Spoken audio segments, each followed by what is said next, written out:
اخواتي وحبايب قلبي عاملين ايه؟ يا رب تكونوا بالف خير. طبعا كنت منزل استفتاء على قناه التليجرام وقايل لكم اختاروا عايزين ايه الشرح الجاي، والاغلبيه اختار طريقه التفنيش الجديده 2025. فعشان كده جايب لك النهارده اقوى وافضل طريقه تقدر تفنش بيها رقمك الاساسي او رقمك الوهمي بدون ما يكون الرقم قديم وبدون ما تدخل جروبات كتير عشان الرقم يتفنش. ولكن بطلب منك انك تركز من اول ثانيه في الفيديو لاخر ثانيه في الفيديو عشان تخرج من الفيديو ده وانت مستفاد بشكل كبير ومفنش رقمك بطريقه صحيحه. وكالعاده قبل ما نبدا الشرح ما تنساش تشترك في القناه لو انت مش مشترك، وحط لايك جميل على الفيديو وفعل زر الجرس عشان يوصلك كل جديد.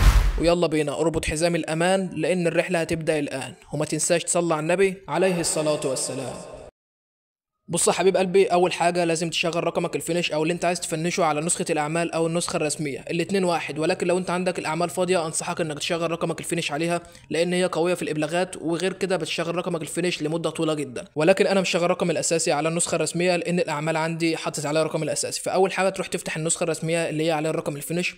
بعد ما تفتح النسخه هتدوس على الثلاث نقط اللي فوق على الشمال، بعدين مجموعه جديده، بعدين هتضيف اي حد غير الرقم اللي انت هتبعت منه في الجروب عشان تبلغ عليه. تمام؟ فهضيف اي رقم تاني، رقم صاحبك او رقم التاني عادي جدا. انا هضيف مثلا الرقم ده، وهنا هتحط اي اسم للجروب. تمام؟ وليكن مثلا هكتب تيست تجربه.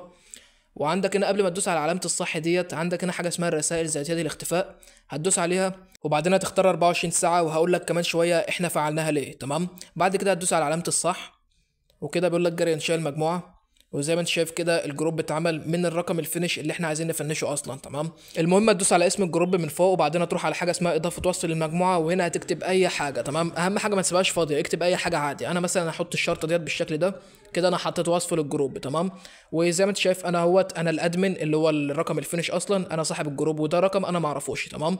فدلوقتي انا عايز اضيف الرقم اللي انا هبعت منه في الجروب، ولكن الرقم ده لازم هو يدخل بمزاجه، انا مش عايز اضيفه. تمام؟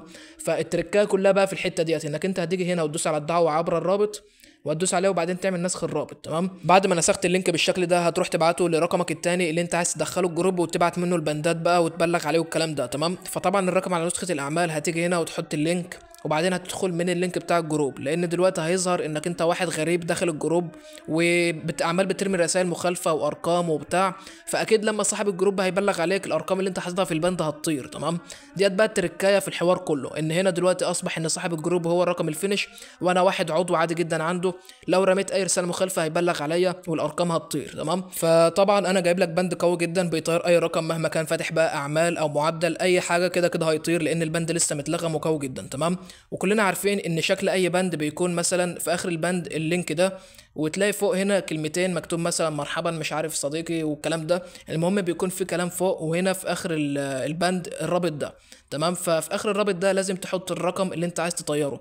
وليكن مثلا احنا هنطير رقم فيك الاول لان الرقم الفيك طبعا ضعيف.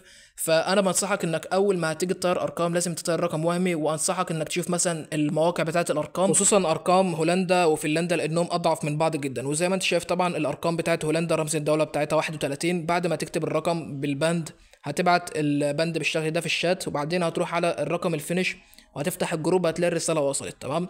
بعد كده تدوس على الرساله دي ضغطه مطوله، وبعدين هتدوس على الثلاث نقط اللي فوق على الشمال، وبعد كده على كلمة الإبلاغ. تمام؟ وهنا هيظهر لك إبلاغ هتدوس عليها برضو كده، أنت عملت إبلاغ. ولكن أنت بعد ما تعمل إبلاغ طبعا الرقم هيطير.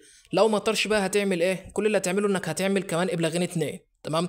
لأن معروف في الدنيا كلها إن أي رقم فينش أو أي بند فينش بيطير من إبلاغ واحد. ولكن لو ما طرش معاك من إبلاغ هتعمل كمان إبلاغين اتنين، يبقى أنت كده عملت 3 إبلاغات. وكده المفروض إن الرقم اللي أنت حاطه في البند هيطير. طيب هنخلينا برضو ناخد كل الاحتماليات. لو الرقم ما طرش من 3 ابلاغات هنعمل ايه بعد كده؟ لو ما طرش بقى هتعمل اخر حاجه وهي ديت الاضمن، انك انت هتدوس على اسم الجروب من فوق، وبعد ما يفتح معاك بالشكل ده زي ما انت شايف هتنزل تحت، وعندك هنا كلمه الخروج من المجموعه وتحتها الابلاغ عن المجموعه. انت هتدوس على كلمه الابلاغ. تمام؟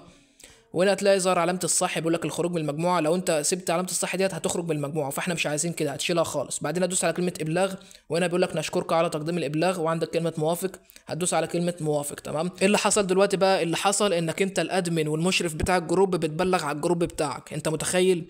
يعني انا الادمن اهوت الرقم الفينش الادمن والمنشئ بتاع الجروب وببلغ على الجروب بتاعي.